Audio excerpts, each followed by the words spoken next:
by the Divine. Thanks, Professor Jamanamani, for conducting the Durya meditation.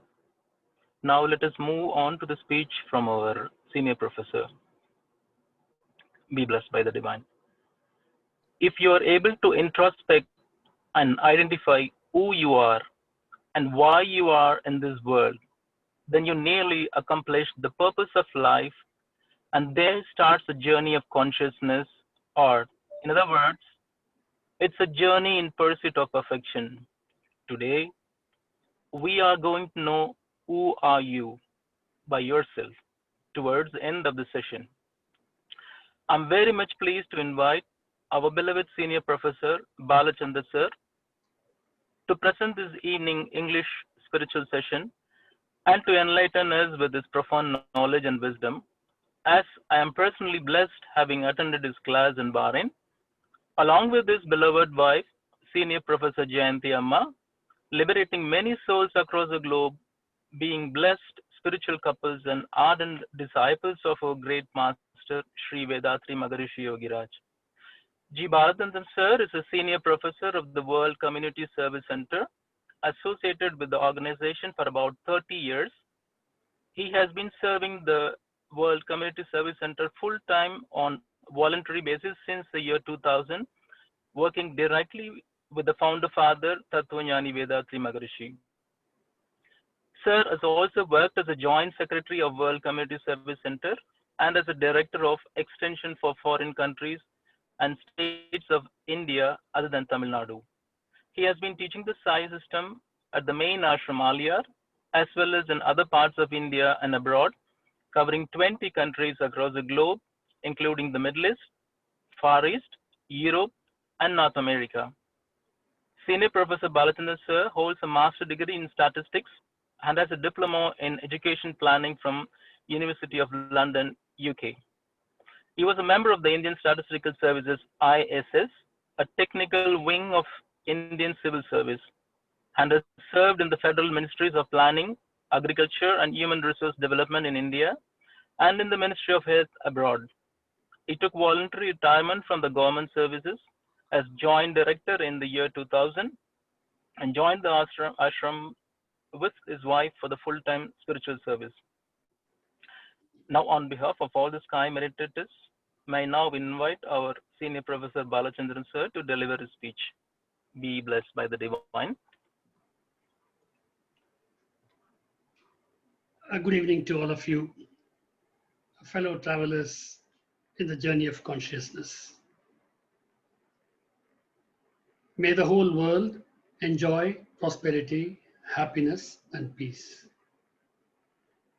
May the whole world enjoy prosperity, happiness, and peace. May we all be blessed with good health, long life, enough wealth, wisdom, and peace. Once again, good evening to all of you. And I'm thankful for having given this opportunity to share some of the thoughts of our great master Vethathiri Maharishi. The topic is, who are you? Now, this one particular question, who are you, has created so much havoc in human society for thousands and thousands of years. Whenever this is uttered emotionally, it has very serious repercussions. If you go through the history of humankind, whenever this question was asked, then it will be followed by even world wars. Just this question, who are you to ask me? Whenever somebody says, who are you? That means that generally it comes in a normal human being. It comes only in an emotional mood. And when somebody is asking this question, he's asking the other person, who are you to tell me this? The ego clash immediately starts. Do you think you're superior to me, or do you think I'm inferior to you? And this, the vengeance, the jealousy, the hatred, every form of negative emotions start pouring out once this question is asked. And humanity has never learned lesson from this. It keeps recurring again and again. If the World War I and World War II has occurred, if the Mahabharata war, the Ramayana war has occurred, behind all that is, who are you to tell me? I'm superior to you. I'm nowhere compared to be inferior to you. And this competition, reckless, not bothering about the result at all, immediately you go into an animalistic mode. Even an animal, only when it is hungry, it preys. It kills just for survival. Whereas a human being, when he is motivated by this question of who are you, he can do anything. He or she can do anything. And that is the reason why today we have so many nuclear bombs ready to shatter the entire world. World War I and II is nothing compared to the amount of nuclear stockpiles we have today. They can burn this earth 200 times. And one small spark is enough. Vethathiri Maharshi used to say that, we say that everything seems to be fine, but really we are all sitting on a volcano. And any time it can blow up when senior political leaders, senior army leaders, or even terrorists, when they start implementing to prove that I'm superior to you. And the United Nations, League of Nations, all of them have failed because we have never stopped asking this question or found out proper solution to this. And when we are in that emotional mood, all the 5 great sins, the 5 great sins are theft, murder, uh, rape, telling lies, hurting others, and gambling. All these things come out naturally once you have this feeling of trying to prove you are better than the other person. And you don't stop anywhere at all. Whereas if this question itself comes out from a quieter mind, in fact, all these great masters have also asked the same question. So we saw the negative side of when who are you is asked emotionally. But the very same question is the same question, but the spirit behind it, if it is different. If instead of being exploitative, instead of proving that you are better than that person, if the same thing is asked in a totally different way, from the emotional mood, in a research mode, to find out who are you. All these masters keep asking us, try to find out who you are. Ramana Maharshi, find out who am I? Or he is asking us, try to find out who you are. Socrates, know thyself. He says, know yourself. So across millenniums, across cultures, you find that great masters have been again and again telling us to find out who you are. So instead of asking the question to ourselves, we ask the question to others and in a very angry mood. So if world peace has to come, it cannot come by having more and more of nuclear arms, more and more of arm pacts. No, they're not going to solve the problem at all. Legal problems can be solved if only we understand who is this, who am I, or who are you? What is the difference?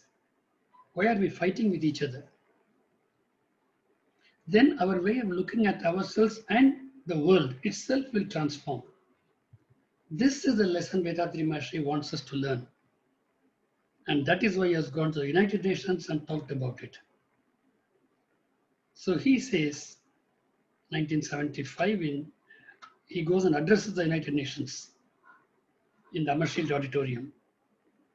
And he says that world peace cannot come by the countries, the prime ministers, the kings, they coming and joining hands and signing a document. So peace cannot start from the top. Peace has to start from the bottom. A totally new approach to world peace. Swamiji presents there. And he says you start from trying to find out who yourself. Who are you? And when this question is addressed properly, introspectively, and when you understand the truth, then you will understand who the other person is. Who are the other persons? Who are the other things? Otherwise, we'll be living in what is called Maya. Maya means truth not understood, truth misunderstood. And for that, Swamiji says, go inward and find out first who you are. Instead of asking, who are you? Emotionally, ask the same question, just change the direction of that. And ask, who are you to yourself?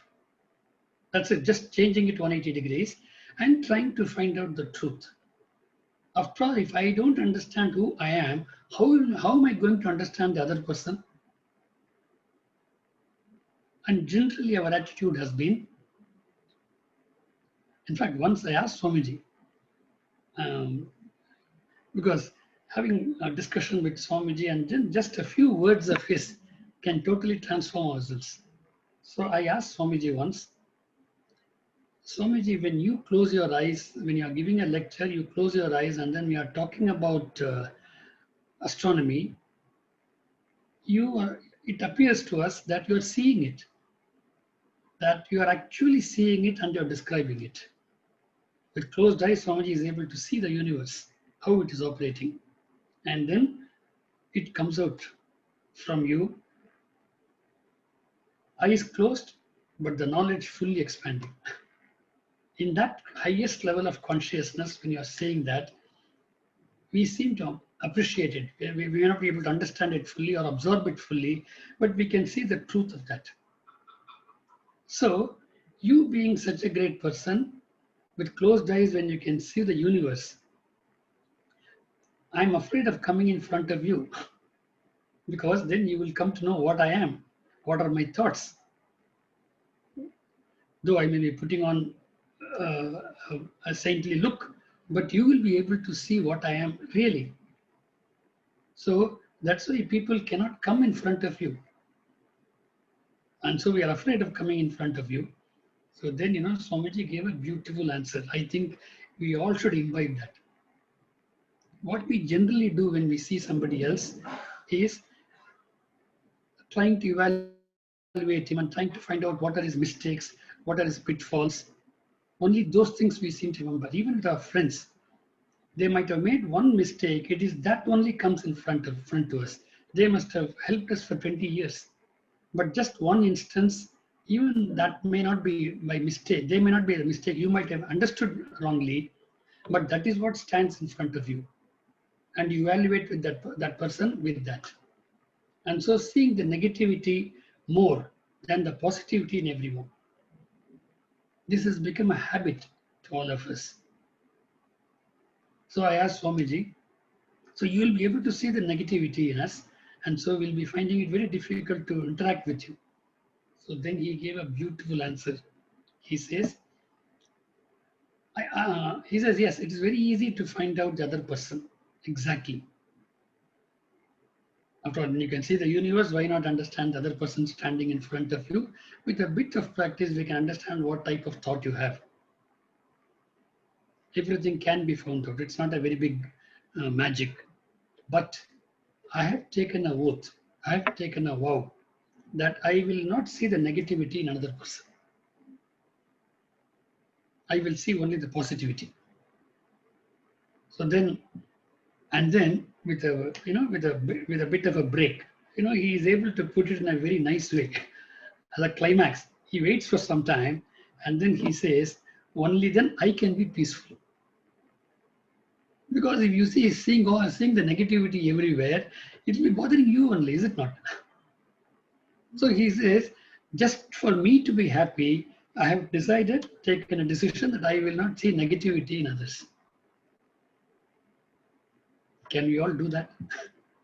But for that, how he is able to do that? That is because he has understood himself fully. And when one understands himself fully, he is able to see divinity everywhere. And even if there's a negativity, he will be able to find out what is the cause. Is he alone the cause for that? Or is it the society which has created him like that? And if so, he has to be pardoned or he has to be sympathized. And a method has to be given for him to evolve. Just like Christ said, forgive them, Father, they don't know what they're doing. They are crucifying him, they are dragging him, but still, because he sees divinity everywhere, he is able to make a statement that, forgive them, Father. This love and compassion can come only when we start understanding ourselves first. Then the rest of it becomes easy. So the highest philosophy, Swamiji says, can be done by all of us. You don't have to be a professor of Vedanta for that. You don't have to know Sanskrit or Latin or Bible. All those are not required. And Swamiji gives a simple, practical method. And for that, he says, trying to find out what you are. And even this is a very big philosophical question. But Swamiji says it is not difficult at all. Because we already have been thinking, so many wrong ideas have already been put in by so many people, we feel it is very confusing. So he says, forget about all that. Now, just a simple analysis. Take yourself and find out who you are. So obviously, we have some important components in us. So let us see what are we? So we have a physical body. Generally, we associate ourselves with our physical body. So I was introduced as Balachandran, so and so, all that. So immediately, the physical being comes in our mind. So we have a physical body, we have a mind, we have a life energy, and we have consciousness also. So when we ask this question, or when they say, who are you? Even in Upanishads also the same question is asked. The student asks to find out the ultimate truth. So the master says, try to find out who you are. So whether it is Vedanta, Swamiji puts Upanishads, or Bible, Swamiji puts it in a very simple way to know that. So now we are going to do that journey for a few minutes. So let us start from the physical body. So as the physical body, is that, am I that only? Or am I something more or something different? So when we ask this question, so we say that yes, we have a physical body, that is true, but that keeps changing. So is there any permanent thing which is there in you, which you can call it yourself? I say it's my body. If I say it is my body, that I'm different from, I use it, or my body is different from me. It is my shirt. I can remove this shirt. I'm still myself. So similarly, if I say it is my body, then I am something different from the body. Yes, body is an important component, but I am not that alone. Then the next question is, can I say, okay, after all, if the life energy is there in me, if the life energy goes away, what is the value of the physical body? Zero. Even at our own homes, they won't like to keep us. So I am not just the physical body alone, but there's an enlivening principle called life force, Pran Shakti, Aliyar. So the question is, then we can ask, so is it, am I the life force then? Am I the Pran Shakti?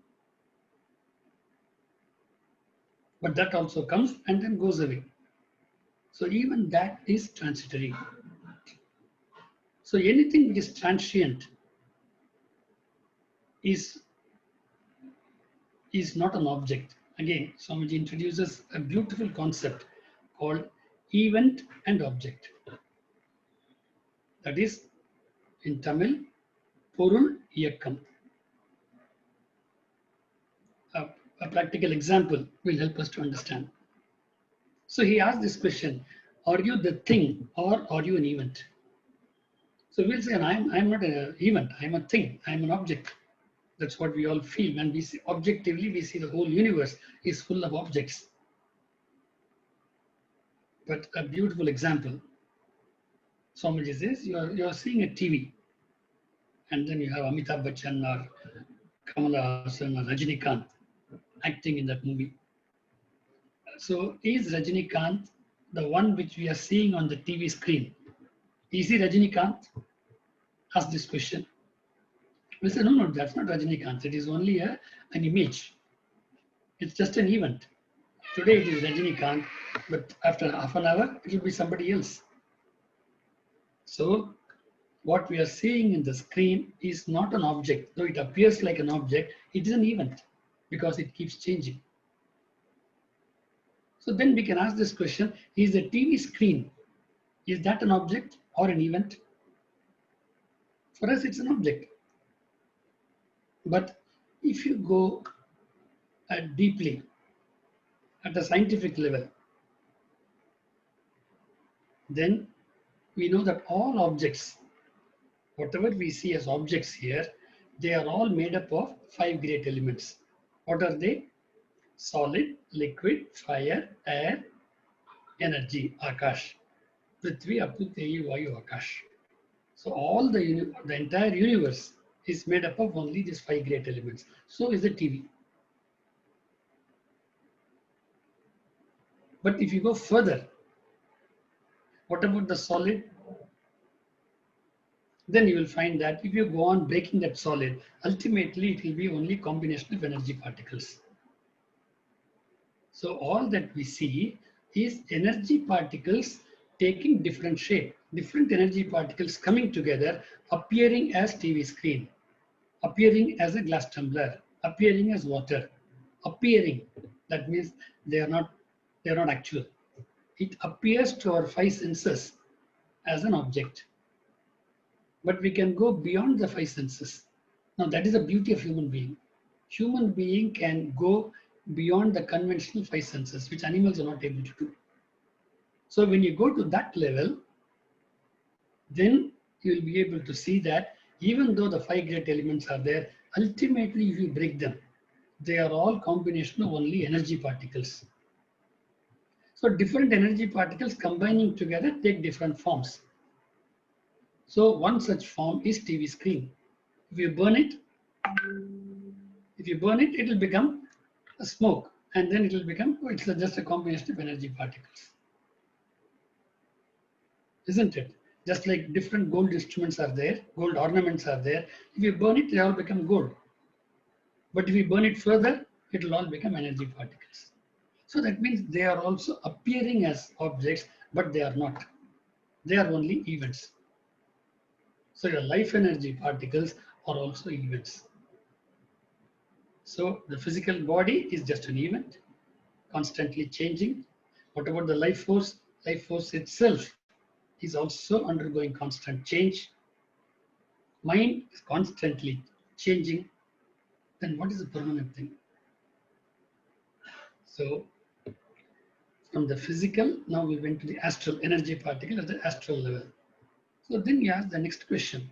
So is the energy particle at least, single energy particle at least, is that an object or not? Because every objective matter is made up of that. So is that not the smallest particle that matter?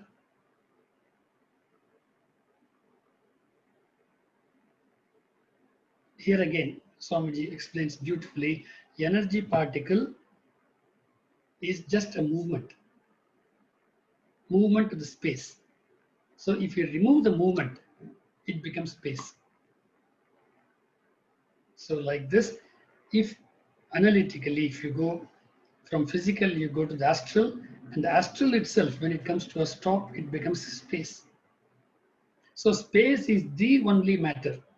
Everything else is only an event. But when you say space, we get spaced out. But again, Swamiji puts it as space has got two things. One is it's absolute space, but it also has got what is called consciousness. So it is that arivu.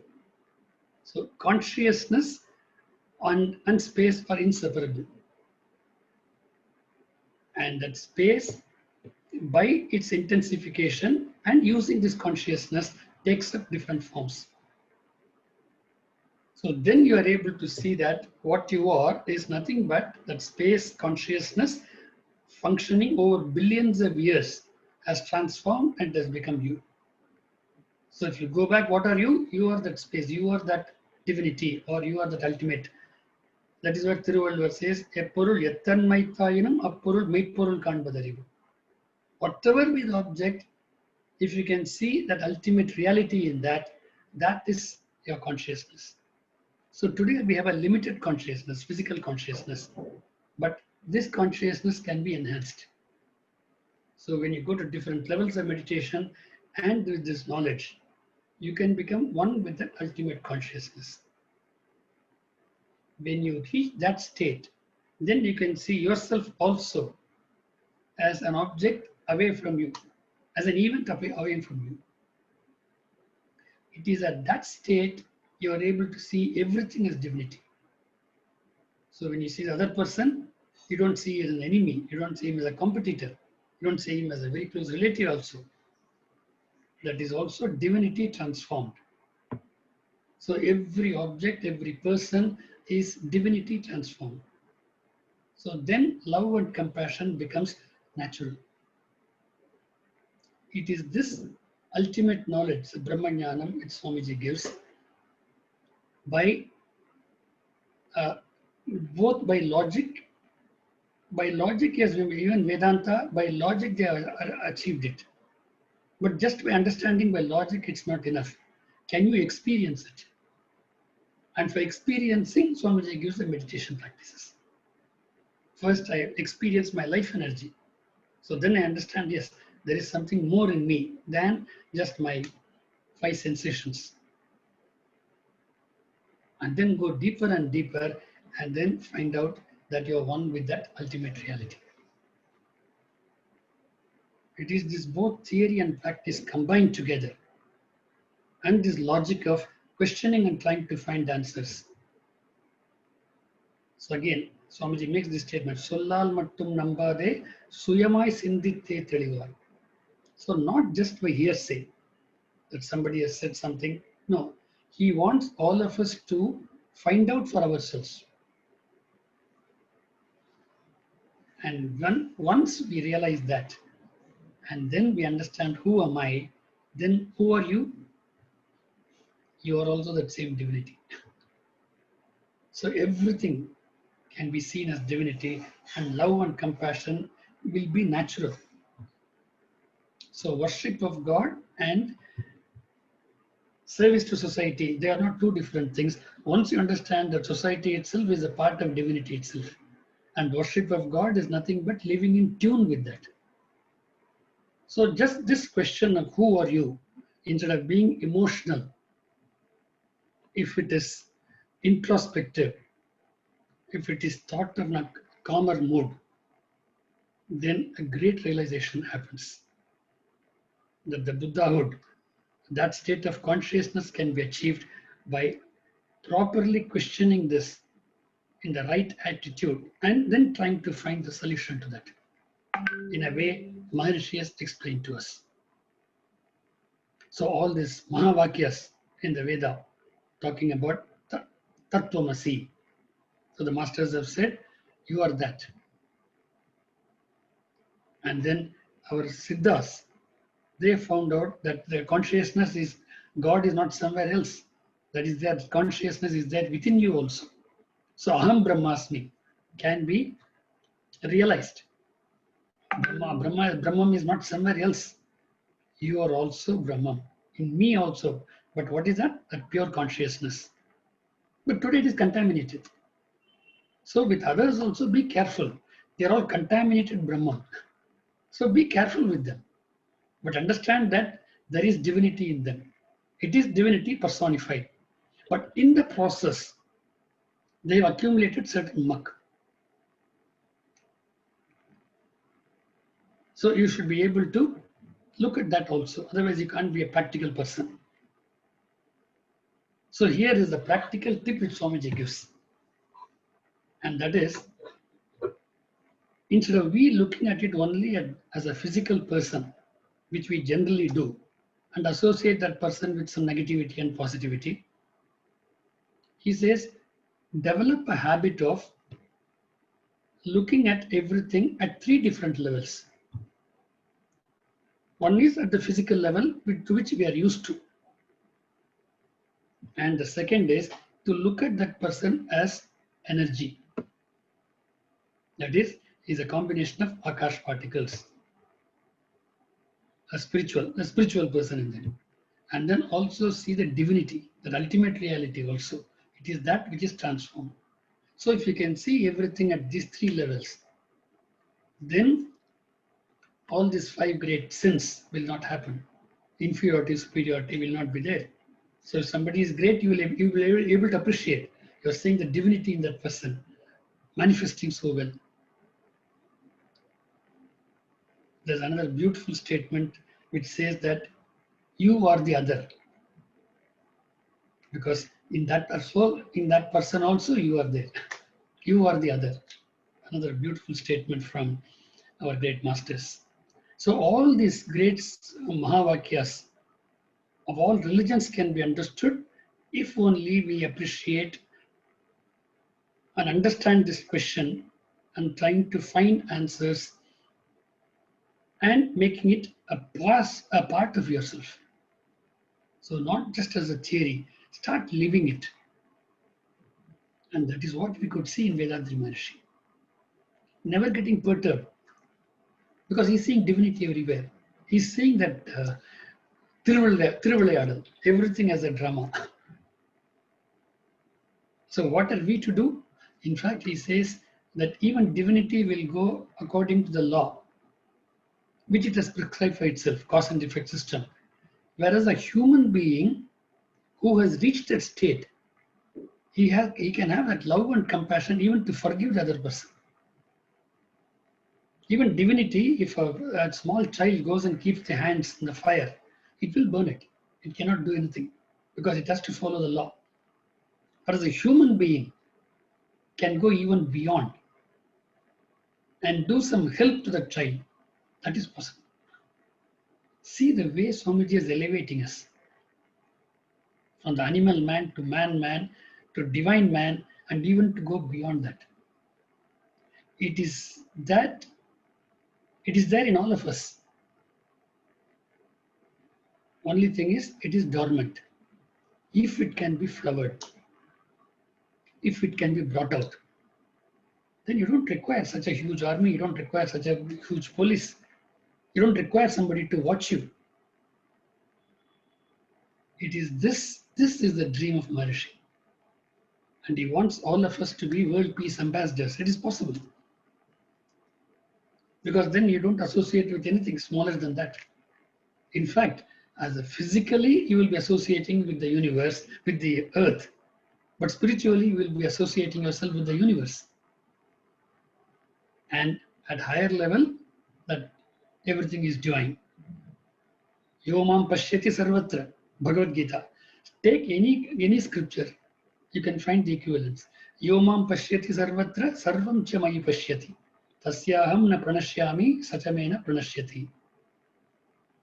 Lord Krishna telling to Arjuna, those who can see me in everything, and everything as me, I am not away from them, they are not away from me. While it can develop bhakti alone is not enough because that could be misdirected also.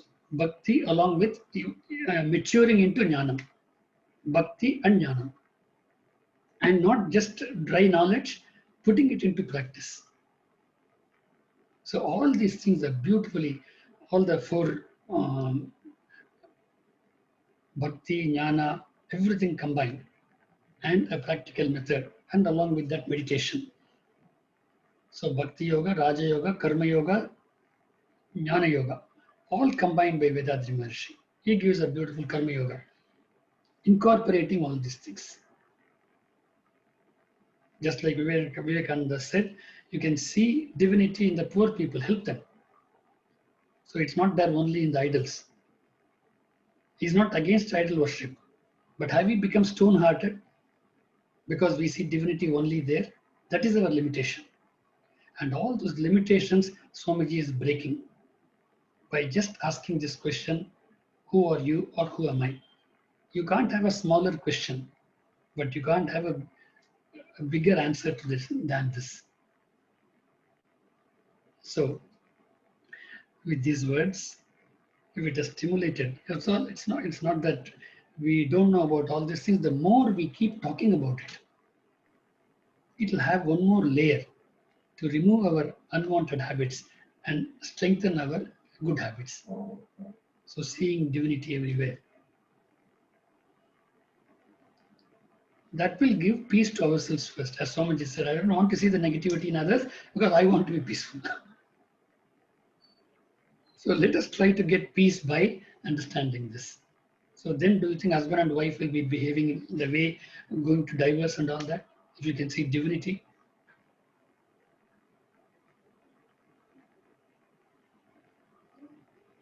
So on this beautiful day, Vethathiri Maharshi has made us to think about this simple question, but with a profound explanation.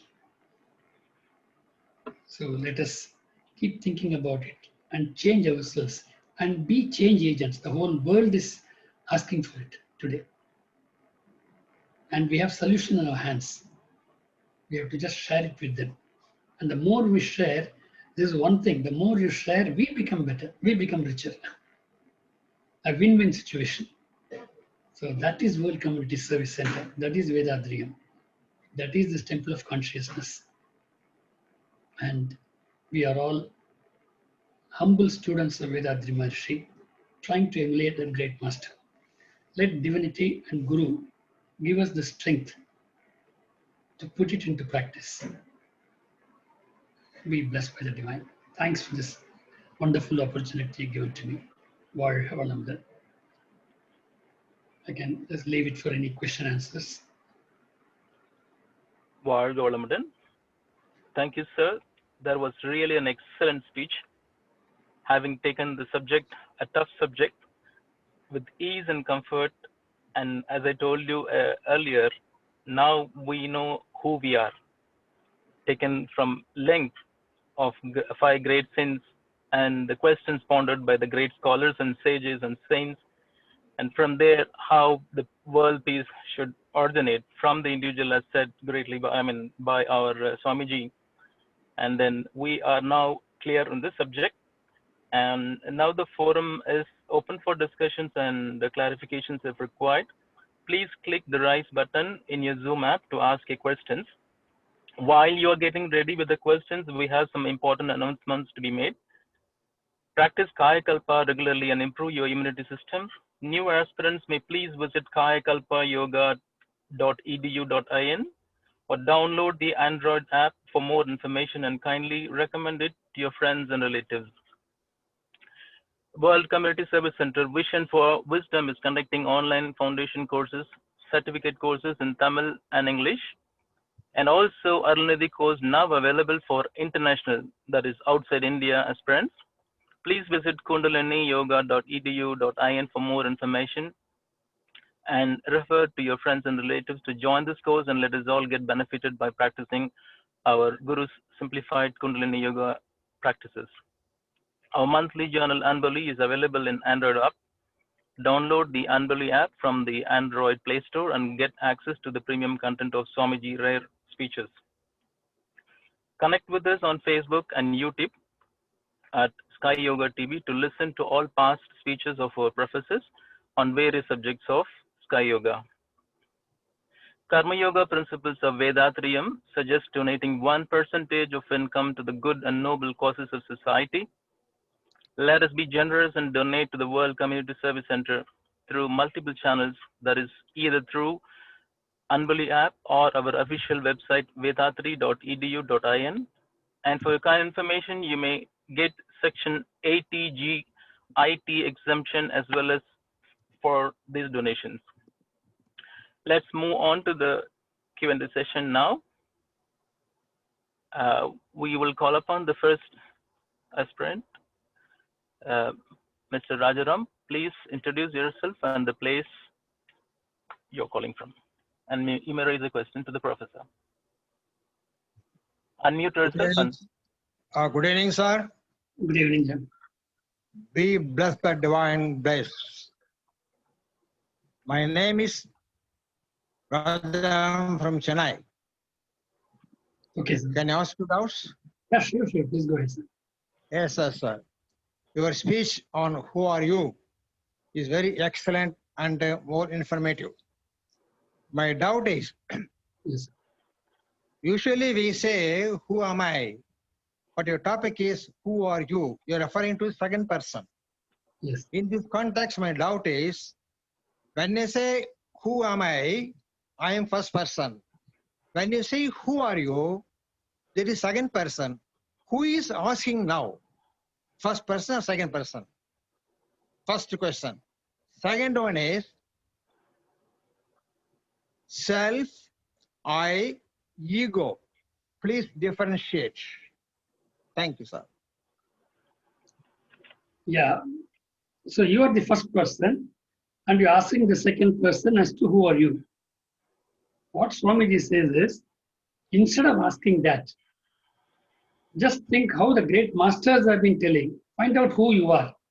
So then you start questioning yourself. So instead of asking who are you to others, you try to ask yourself in an introspective way. Who are you? First try to find out yourself. Okay, so he's just putting it dramatically. The question is, who am I? But he puts it dramatically. He says, instead of asking others in a very emotional mood, ask yourself that same question. Who are you? Because we can, somebody says the mind can take so many different roles. It can be a director, it can be an actor, it can be a stage, everything put together. So with your own mind, you can ask yourself, who are you? But pointing it to yourself. So you just do that instead of pointing the finger to others. He used to say, when you point a finger to somebody else, 3 fingers are pointing towards you. We forget that. Okay, it's a very nice way of expression by Swamiji. Yes, the second question is self. I, ego, self. What is difference? The ultimate self is that consciousness. Okay. And I, in fact, they all will mean the same thing, but how it is looked at, that's what is different. Ego, we cannot live without ego. Ego will be there. But if we understand, ego associated with what? So when you associate only with the physical things, then you get into problem. So ego will be there because the consciousness is functioning in a living being. It is there. Only in a dead, only in a non-living thing, it cannot think beyond. It doesn't have sensations. But once it's a living being, right from insects to ourselves, so that pain and pleasure will be there. It's a part of mind. So ego will be there. Ego will be there to survive. So that will be there. But many times we stop only at that or physical sensations. So when the ego can be purified, ego can be raised to a different level, then you understand what is at I and what is at self. It is only at what stage you are seeing it differently. So ego itself is not bad. But what the true understanding is what is required. Otherwise, it becomes Maya. Okay. Okay. Welcome, sir. Thank you, sir. Thank you. Thank you, Professor. We now call upon Dr. Janaki Ramanaya, please. Please unmute yourself and ask a question, sir.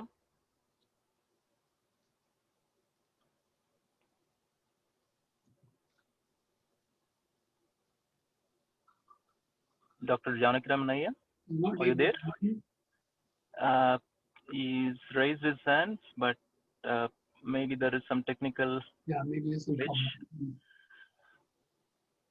problem. Oh, Yes, now it's open. okay. Yeah. Janaki, Yeah. Okay, thank you so much. Thank you so much. Thank you for the opportunity. My name is Janaki Ram from Chennai.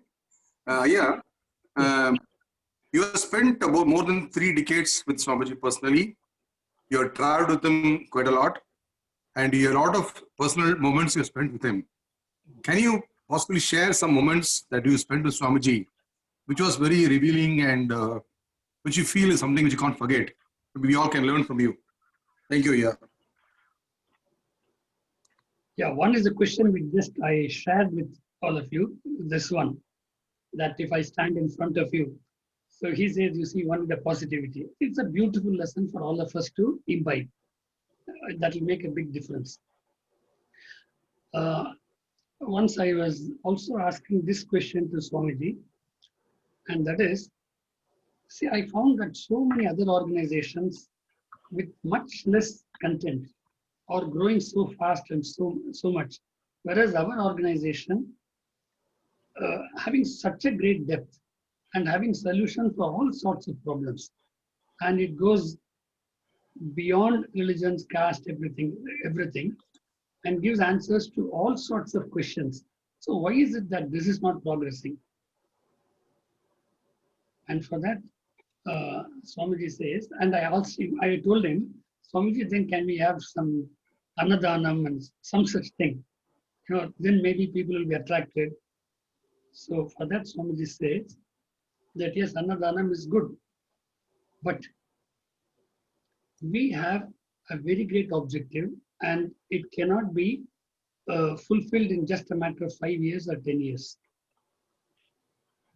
Because we are going to transform the psychology of the human beings. For thousands of years, we have been divided in the name of nations, in the name of religions, in the name of caste, etc., etc., etc. And at the physical level, if this has to change, it will take about 100 to 150 years. And constantly teaching this. And no other organization is going to take up such a big project.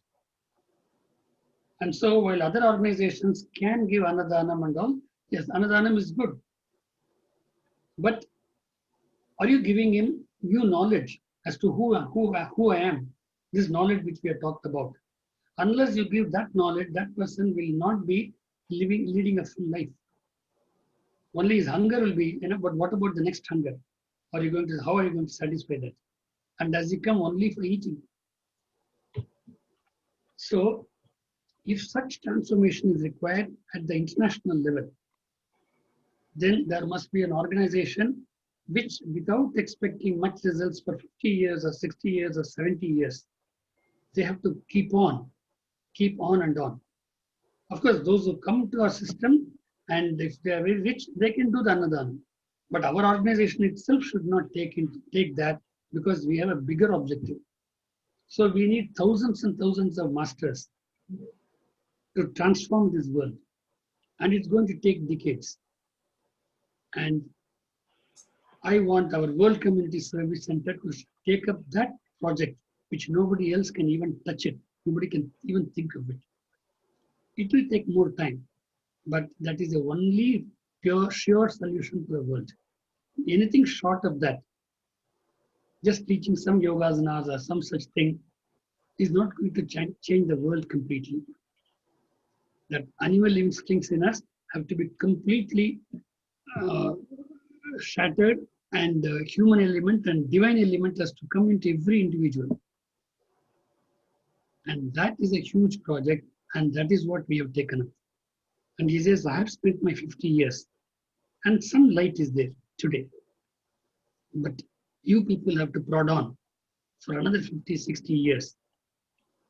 So he has given us, I found that Swamiji has given us a big task of spreading this beautiful knowledge without expecting immediate results also.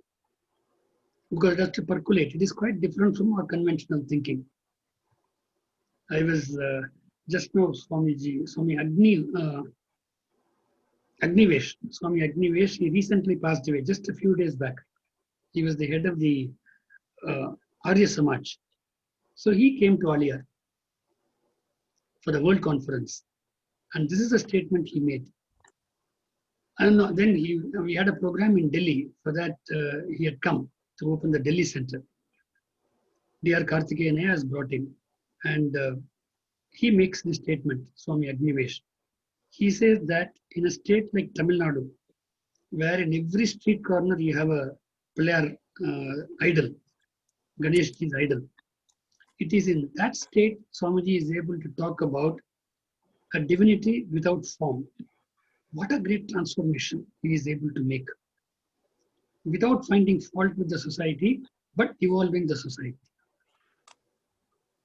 It's a great effort. He said that I never found a leader who is able to do that without creating problem in the society. He's not going and breaking the stones there and saying there's no God in that. He's transforming us. He said divinity is there even in the stone, but it is not there only in the stone. So all that Vivekananda statements, all of them put together, Swamiji is living with us and then slowly evolving us, taking us upward, coming down to our level. I think that statement which he made personally to me, I think it is not for me alone. It is for all of us. That let us prod on and try to change and bring a new world order through this Karma Yoga, through this World Community Service Center. Thank you. This question has really raised the level of today's discussion itself. Thank you, sir. Yeah, sorry, one more thought I just want to share. Yes. I remember that in some other forum you were discussing about the 9/11 incident. 9/11 incident and Swamiji's, in fact, I was about to raise a question. Thank you, sir. You fulfilled my dreams. Thank you. So I remember that, another forum you were talking about 9/11 incident. If we can just enlighten on that actually. That is, even now, if I think of it, that hairs raised. Exactly. How he was enacting in English, I guess. Yes. So what happened was one day, so usually we can go and meet Swamiji in the evenings. Jayanti, myself, Rajshekhar. So we could go and anyone could meet Swamiji in the evening if he is free. But one day, what happened was Uma daughter and Shakuntala, these two were looking after Swamiji. So they had to go to Coimbatore. So Uma's sister rang us up and told that we'll be going to Coimbatore. Swamiji will be there alone in the morning for about 4 or 5 hours. So can you, three of you, can you be with him? So I said, what is this? This is it's a blessing. So there's no question of request. I said, we'll be very, very happy to do that. So we three went to his room and Swamiji was writing something. No, he was just pensive. So when you see Swamiji, we can know that he is now in a totally different world. So you won't feel like disturbing him at all. You can see from his expression. So Swamiji was like that. So we didn't want to talk to him. We were just sitting down and reading Swamiji's book or something like that. Three of us sitting slightly away from him on the floor. Swamiji was sitting on the chair. Then suddenly, Swamiji makes this statement in English. He usually talks to us in Tamil only. But he makes an English statement in a very rough voice. And Swamiji's voice is so sweet. He makes the statement. If humanity does not mend its ways, universal might will teach a lesson. That means, if the human beings don't change their way of living, then the divinity will teach a lesson. And he says the word universal might. He will never say universal might.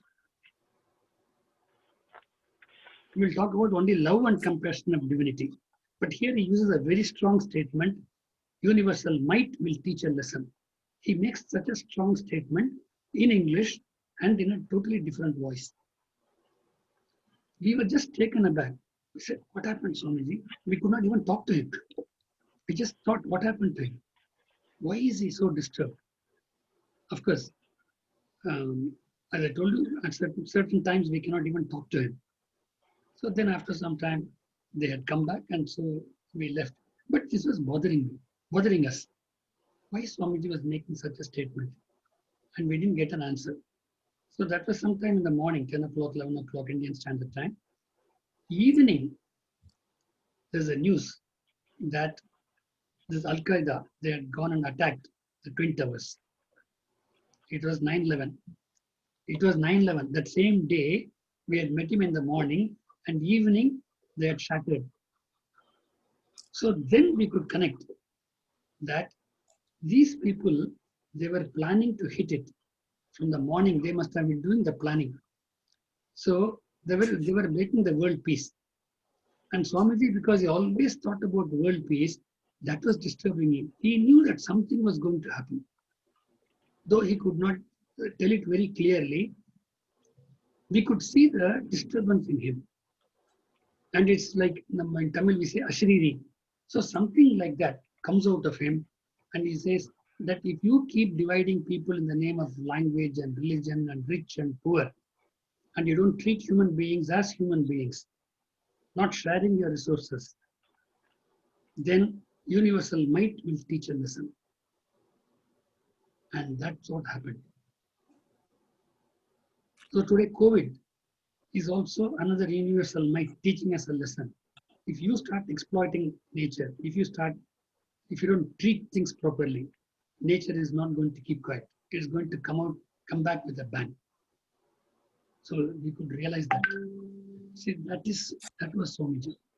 Always minimum was world peace, and he was a universal being, and or even beyond. This again, even now when we talk about it, you can all feel how it would have been. So we have a great master who has given us everything. So let us imbibe it and become world peace ambassadors. That was his dream. So if you are true disciples of Swamiji, it's not just doing physical exercise or meditation alone, but work towards the world peace for which he lived his entire life. Thank you, sir. Thank you. Yeah, thank you so much. Yes. Thank you, sir. That was really wonderful. You took us a ride to Aliyar live from wherever we are.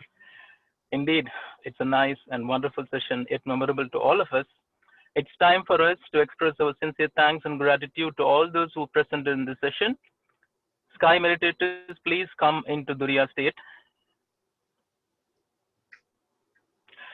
Senior Professor G. Balachandran Ayya, be blessed by the divine. Is good health, be blessed by the divine. Is loving family, be blessed by the divine. Is divine service, be blessed by the divine. Blessings to Professor Jamuna Mani ma'am, who conducted the meditation. We would like to extend our blessings and thanks to all the Sky meditators for the kind donations rendered yesterday. Your generous donation will help us to serve Lord to the society. We are happy to bring the following online programs live from Aliyar Temple of Conscious tomorrow. 5:30 a.m. 9 Center meditation in Tamil, 6 a.m. exercise in Tamil, 7 a.m. 9 Center meditation in English, 11 a.m. speech in Tamil on the topic by Professor Ravi Kumar from Tirupur on the topic Ninaipum Amaipum. Evening 6 p.m. meditation in Tamil, 6:30 p.m. retelecast of morning's Tamil speech. 7:30 p.m. we'll have 9 Center meditation in Telugu, 8 p.m. speech in Telugu on the topic Consciousness is Divinity by Assistant Professor Valli Kovuru. Please share the program invite with your friends and relatives. Let everyone take part in this spiritual journey and get benefited. Last but not least, we would like to thank our beloved President, Arunidhi Padma Shri S.K. Mailanandam Sir, for his leadership and guidance towards rendering this noble service. Before we conclude, let's recite the world blessing prayer. May the whole world be blessed with plenty of rain. The farmers work to produce an abundance of grain. Let the practitioners of all trades prosper, flourish, and grow, and culture progress through the need to share and grow. Let the rules be beyond feelings of anger or fear. illiteracy, poverty, and all evils made to disappear. Let the true lamp of knowledge burn steady and bright. Our sense of duty guide us along path always right. Be blessed by the divine. Looking forward to see you all tomorrow. We have come to the last concluding session.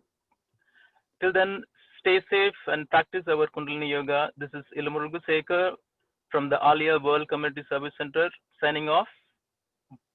Good night and Valsha Valamudan. Thank you all for the opportunity.